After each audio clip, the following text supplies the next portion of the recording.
राम जी का राज्याभिषेक हो रहा था, बहुत ध्यान से सुनिएगा।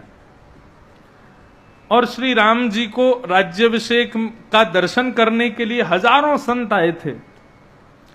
राम जी ने अपने सबरे भैयाओं को काम दे दिए थे। भरत जी को काम दिया कि भाई जितने भी संत आए उनको सोफा आदि जो भी तब लगे हों, सोफा तो तब होते नहीं होंगे, आसन देना सबको। शत्रुघ्न जी को काम दिया कि सबके चरण धोने हैं, और लक्ष्मण जी को काम दिया कि सबको माला पहना के तिलक करके सबको दक्षिणा देनी है। ये तीनों काम तीनों भाइयों को बांट दिए। बहुत ध्यान से सुनो सब लोग, इधर देखो, एकाग्रचित्त होकर सुनो, बहुत मधुर कथा है। सबको काम दे दिए। इतने में ही वहां पधारे भृगु ऋषि, भयंकर क्रोधी भृगु महात्मा आ गए। भृगु जी आए, भरत जी ने उनको आसन दिया, बोले प्रभु यहां विराजो, यहां से राम जी के राज्याभिषेक का दर्शन कीजिएगा। भृगु ऋषि आकर के बैठ गए। उनके बगल में आकर के बैठ गए नारद जी, और लक्ष्मण जी अपने पाए गए सेवानुसार सबको तिलक कर रहे थे, माला पहना रहे थे, दक्षिणा दे रहे थे। और ऐसा करते हुए जैसे ही वो भृगु ऋषि के पास आए तो भृगु ऋषि ध्यानस्थ होकर के बैठे थे, ध्यान लगा करके बैठे थे। लक्ष्मण जी थोड़े संकोच में आ गए, बोले तिलक करूं कि नहीं करूं, ध्यान में बैठे। भृगु महात्मा है, ये तो भगवान की छाती पर लात मार देते हैं, इनका क्रोध तो बहुत विशाल है। तो उन्होंने नारद जी से पूछा क्या करूं, तिलक कर दूं कि नहीं। नारद जी बोले बिल्कुल नहीं, भृगु महात्मा है, तुमको तो मारेंगे, हमको और ध्वस्त कर देंगे ये, क्या करूं फिर। बोले सबका तिलक कर दो, इनको रहने दो। लक्ष्मण जी बोले मुझको रहना है अयोध्या में। अरे भाई, कहने का मतलब सबको पहले तिलक कराओ, फिर जब इनका ध्यान खुल जाएगा मैं तुमको इशारा कर दूंगा, इनका भी तिलक कर देना, अभी अभी मत करो। लक्ष्मण जी बोले देख लेना, आपकी जिम्मेवारी पे छोड़ के जा रहा हूं मैं। नारद जी बोले मैं हूं, सब संभाल लूंगा। नारद जी आदि सबको तिलक करते हुए लक्ष्मण जी जैसे ही आगे गए, नारद जी ने जोर से कोहनी मारी भृगु ऋषि को। बोले उठो, सब जगह ध्यान लगाते रहते हो। भृगु महात्मा बोले क्या बात है, क्यों परेशान कर रहे हो। बोले परेशान नहीं कर रहा हूं, बस बताना चाह रहा हूं कि तुम्हारी गरिमा, तुम्हारी वैल्यू कितनी है देखो। भृगु ऋषि बोले क्यों। बोले सबका तिलक हो रहा है, सबको मालाएं पहनाई जा रही है मोंगरा की बढ़िया वाली, सबको दक्षिणा मिल रही है, तुमको किसी ने नहीं दिया। भृगु ऋषि ने देखा तो ना माला है, ना दक्षिणा है, ना तिलक है, और अगल बगल में बैठे हुए सबके तिलक, सबके मालाएं, सबको दक्षिणा। ताम्र वर्ण लाल पड़ गए महाराज। गुस्सा आ गया भृगु ऋषि को। क्रोध तो नाक पे ही बैठा रहता है कई लोगों के। जिन लोगों का गुस्सा बहुत भयंकर कच्चा होता है उनके लिए कई लोग कहते हैं इसका तवा बहुत पतला है, बहुत जल्दी गर्म हो जाता है कहते हैं। तो ऐसे भृगु ऋषि, उनका तो बिल्कुल ही पतला है। क्रोध में आ गए, हे रघुनंदन राम, इन संतों को क्या तुमने अपमान के लिए यहां पर बुलाया है। राम जी खड़े हो गए, महाराज आप क्यों क्रोधित हो रहे हैं, क्या हो गया, किसने अपमान कर दिया, क्या हो गया, मुझे बताइए जरा। बोले पहले ये बताओ कि तुम्हारे यहां आने वाले लोगों का क्या अपमान होना चाहिए। आप मर्यादा पुरुषोत्तम राम हैं, धर्म का स्वरूप हैं आप, आपके यहां पर संतों का अपमान हो रहा है। राम जी हाथ जोड़ के कहने लगे नहीं नहीं महाराज, आपको कोई गलत फहमी हुई होगी, बताइए क्या हुआ, किसने किया। बोले पहले ये बताओ कि तुम्हारे यहां संतों का अपमान करने वाले को दंड क्या दिया जाता है, तब बताएंगे हम। राम जी बोले मेरे धनुष बाण रखे हैं महाराज, जो भी संतों का अपमान करेगा, यदि वास्तव में अपमान किया है तो मेरा धनुष बाण यही है, मैं तुरंत प्रत्यंचा चढ़ाऊंगा, एक क्षण भी विचार नहीं करूंगा, और उसके अंग को अपने बाण से छेदित कर दूंगा, मृत्युदंड दूंगा। भृगु ऋषि हंसने लगे, बोले बड़ी बड़ी बातें कर रहे हो राम, कुछ कर नहीं पाओगे तुम। राम जी बोले आप कहने में देरी कर रहे हैं भगवान, मैं करने में देरी नहीं करूंगा। बोलिए किसने अपमान किया। भृगु ऋषि बोले तुम्हारे मैं तब तक स्वीकार नहीं करूंगा तुम्हारी बात जब तक तुम अपने किसी अति प्रिय की कसम खा के ना कहो कि मैं जिसका नाम लूंगा तुम उसको मृत्युदंड दोगे। राम जी बोले ये तो बड़ी विडंबना है, लेकिन फिर भी आप मान जाओ इसलिए मैं हनुमान की कसम खाता हूं, मेरा प्रिय है हनुमान, कि आप जिसका नाम लोगे मैं उसको जीवित नहीं छोड़ूंगा। भृगु ऋषि बोले तो फिर सुन लो, हनुमान की दुहाई देते हुए तुम कह रहे हो तुम्हारे यहां आए हुए संतों का सबका सम्मान किया जा रहा है, सबको तिलक किया जा रहा है, सबको दक्षिणा दी जा रही है, सबको माला पहनाई जा रही है। राम जी बोले हां जी, लेकिन मेरे साथ अपमान किया गया, मेरे बगल में बैठे हुए सबका तिलक हुआ, सबको मालाएं पहनाई, दक्षिणा मिली, लेकिन मेरा नहीं किया। तुम्हारे भाई लक्ष्मण ने ये अपमान मेरा किया है। राम जी ने जब देखा तो सत्य था, सबका तिलक दक्षिणा सबको माला, लेकिन भृगु ऋषि का नहीं हुआ। राम जी ने तुरंत धनुष बाण उठाया, बोले कहां है लक्ष्मण। लक्ष्मण जी किसी कार्य के लिए बाहर चले गए, सैनिकों को भेजा, जाओ लक्ष्मण को पकड़ के लाओ। सैनिक दौड़े दौड़े आए, बोले लखन भैया बचो, भागो यहां से। बोले क्या हो गया, पूरी बात बताई। बोले अरे वो नारद जी कहां हैं। बोले नारद जी नहीं तो सब रायता फैलाया है, आपके जाति कोनी मार के उनको उठाया तो नारद जी नहीं था। बोले अब तो एक ही रक्षा कर सकते हैं। बोले कौन। बोले राम जी ने हनुमान जी की कसम खाई है कि वो तुमको जीवित नहीं छोड़ेंगे, हनुमान चाहे तो तुमको बचा सकते हैं। लक्ष्मण जी खोजने लगे, लेकिन हनुमान जी कहीं नहीं मिले। तब वन में जाकर के लक्ष्मण जी एक गुफा में बैठ के, वहीं गुफा में शंकर जी की अर्चना कर रही थी माता अंजनी। अंजनी मैया को प्रणाम किया वो और पूरा वृत्तांत बताया। बोले मां मेरी रक्षा करो। अंजनी मैया बोली लक्ष्मण यहां खड़े हो जाओ, तुम्हारी रक्षा का दायित्व मेरा है। हनुमान जी का स्मरण किया, एक आवाज लगाई हनुमान जी को। जैसे हनुमान जी ने सुना कि मां अंजनी बुला रही हैं, 100 काम छोड़ करके पवन पुत्र उड़ते हुए अपनी मां के पास पहुंचे, चरणों में प्रणाम किया। बोले मां आपने मुझे बुलाया, मैं रघुनाथ जी के अभी राज्याभिषेक में बहुत व्यस्त था, आपको कोई जरूरी काम ना हो तो जल्दी आज्ञा करें, मैं पुनः जाऊं वापस। अंजनी बोली आज बेटा तुझे मेरा बहुत जरूरी काम करना है। हनुमान जी बोले क्या काम करना है। बोले मैं जो कहूंगी सो करेगा। बोले बिल्कुल करूंगा मां, बिल्कुल क्षण भर देरी नहीं करूंगा। बोले वचन दे मुझे, तू मैं जो कहूंगी सो करेगा। हनुमान जी ने वचन दिया, मैं वचन देता हूं जो कहोगी सो करूंगा। अंजनी मैया बोली ऐसे नहीं, तू अपने प्रिय राम जी की कसम खा के बोल, मैं जो कहूंगी सो करेगा। हनुमान जी बोले ऐसी क्या नौबत आ गई कि मुझे राम जी की कसम खानी पड़े, लेकिन फिर भी आपकी आज्ञा है। अंजनी मैया बोली कि अपने प्रिय रघुनाथ की कसम खा के बोल, मैं जो कहूंगी सो करेगा। हनुमान जी ने नेत्र सजल हो गए और राम जी की कसम खाई। मां मैं कसम खाता हूं रघुनाथ की, आप जो कहोगी सो करूंगा, आज्ञा करो अब। मां ने कहा कि देखो वो लक्ष्मण छुपा हुआ खड़ा है। पूरा वृत्तांत बताया और यह भी बताया कि राम जी ने तेरी सौगंध खाई है कि वो इसको जीवित नहीं छोड़ेंगे, अब तुझे भी राम की सौगंध है, इसका बाल बांका नहीं होना चाहिए। हनुमान जी बोले मां आज बहुत तगड़ा फंसाया आपने मुझे, कसम भी उनकी जिनसे लड़ने जाना है। हनुमान जी खड़े हो गए गुफा के बाहर, सामने रघुनाथ जी पूरी सेना लेकर के आए, सामने हनुमान जी खड़े हुए हैं। राम जी बोले हनुमान मुझे पता है कि लक्ष्मण को तुमने छुपा रखा है पीछे, लेकिन ये तुम्हारे स्वामी की आज्ञा है, अपना मार्ग छोड़ दो, मुझे भीतर जाने दो, आज मैं लक्ष्मण को जीवित नहीं छोड़ूंगा। संत अपमान किया इसने।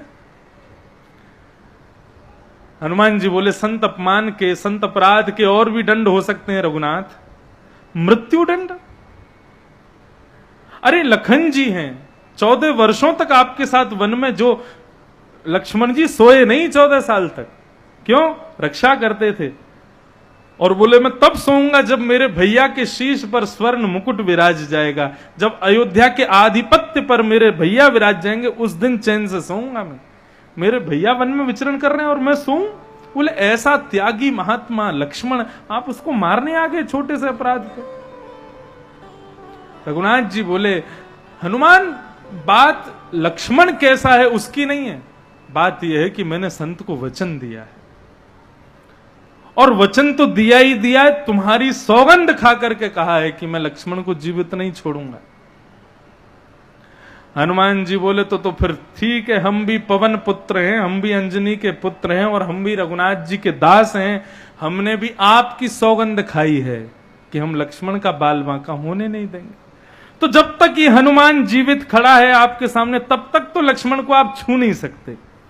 तो फिर एक ही है आपके पास रास्ता, क्या? बोले पहले हनुमान को मारो, और फिर जब हनुमान रास्ता से गिर जाए, उसकी मृत्यु हो जाए, तब लक्ष्मण को जो चाहे वो करना। जब मैं रहूंगा ही नहीं तो फिर मुझे कसम की कोई चिंता नहीं, लेकिन मैं जीवित हूं तो आप लक्ष्मण को कुछ नहीं कर सकते।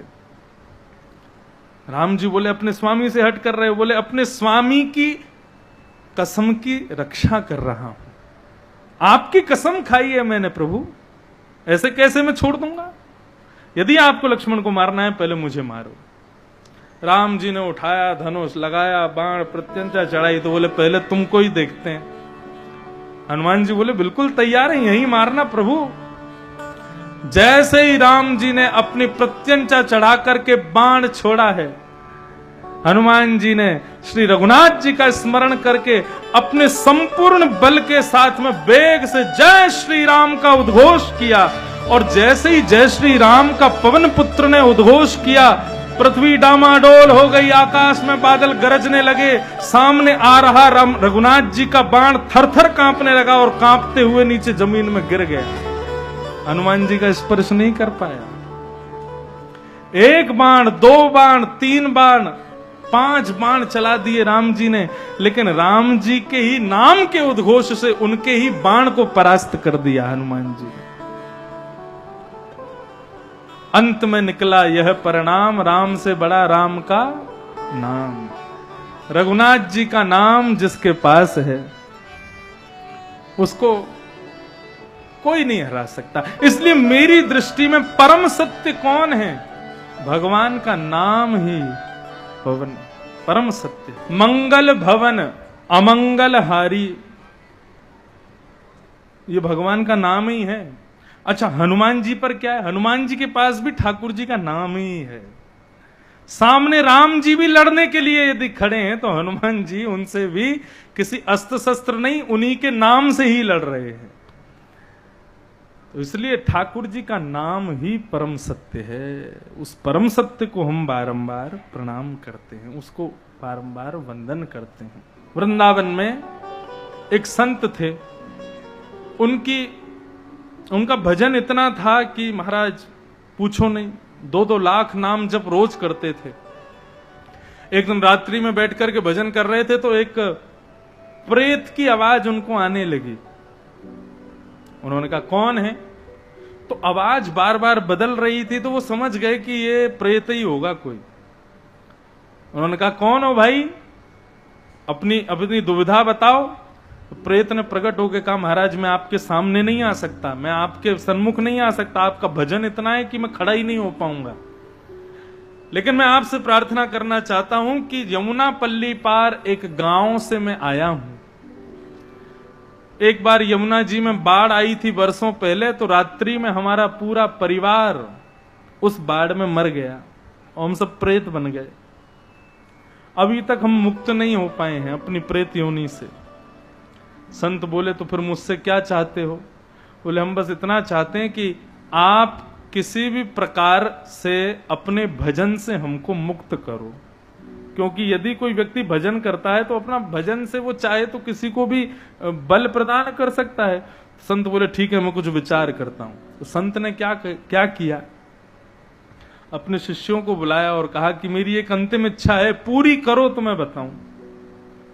बोले क्या गुरुजी? बोले अब हमारा जीवन कितने दिन का हमें पता नहीं, लेकिन एक कृपा करना, जब मेरी मृत्यु हो तो मेरे शरीर का संस्कार यहां ना करके पल्ली पार एक इस नाम का गांव है, उस गांव में जाकर के कर देना मेरे शरीर का अंतिम संस्कार। बहुत ध्यान से सुनना। सबने कहा गुरुजी सब संसार के लोग चाहते हैं कि वृंदावन में प्राण छूटे, आप कह रहे हैं कि वृंदावन से दूर ले जाओ, वहां उस गांव में ले जाके हमारा संस्कार करना, ऐसा क्यों? बोले समय आने पर तुमको पता चलेगा। वही हुआ। कुछ वर्षों बाद जब उन गुरुदेव के प्राण ठाकुर जी के चरणों को प्राप्त हुए तो शिष्यों ने उनकी अंतिम इच्छा अनुसार उनको उसी गांव में लेकर के गए और गांव के बाहर एक खेत में ले जा करके परम भजनानंदी महात्मा उनका अंतिम संस्कार किया। तो जैसे ही उनके संस्कार में अग्नि प्रकट हुई उनके चिता में, उस अग्नि से निकलने वाले तेज से, उस अग्नि से निकलने वाले धुएं से, उस अग्नि से निकलने वाले प्रकाश से उस गांव में विद्यमान जितने भी प्रेत थे वो सब ज्योति बनकर के प्रकट हो गए और सब भगवत धाम को प्रस्थान करने लगे। उनके शिष्यों ने दर्शन किया, उनके शिष्यों ने देखा कि इतनी सारी ज्योतियां प्रकट हो रही हैं, ये सब प्रेत आत्माएं हैं जो हमारे गुरुदेव के भजन के प्रताप से आज यहां से मुक्त होकर के जा रहे हैं। मतलब यहां दो बातें सिद्ध हुई। पहली बात, हमारा भजन करना केवल हमको मुक्त नहीं करता, हमारे भजन से ना जाने कितनों को मुक्ति मिलती है। आप रोज भजन करते हो, रोज ठाकुर जी का नाम जप करते हो, उसके बाद आप कथा में आते हो और कथा में आते समय किसी ऐसे व्यक्ति का आपसे स्पर्श हो जाए जो व्यक्ति कभी भजन नहीं करता, वो गलती से भी आपसे छुप जाए ना, तो आपके भजन का प्रताप कि उसको भी जीवन में कभी ना कभी भगवत कृपा का अनुभव जरूर होगा।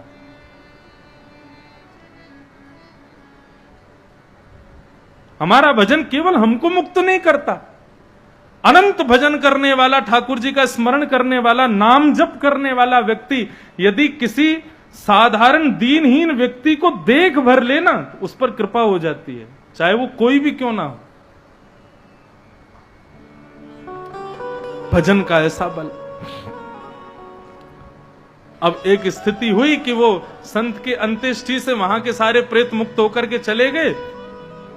सारे शिष्यगण प्रणाम करके गुरुजी की अंत्येष्टि को वापस आ गए। तो उनका जो शिष्य था, उस शिष्य को रात में एक प्रेत दिखने लगा। वो प्रेत रोने लगा।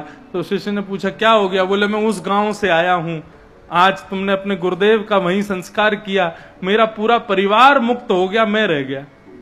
वो तुम कैसे रह गए? बोले कि मैं कहीं चला गया था घूमने, तो मेरा पूरा परिवार चला गया, मैं अकेला रह गया हूं।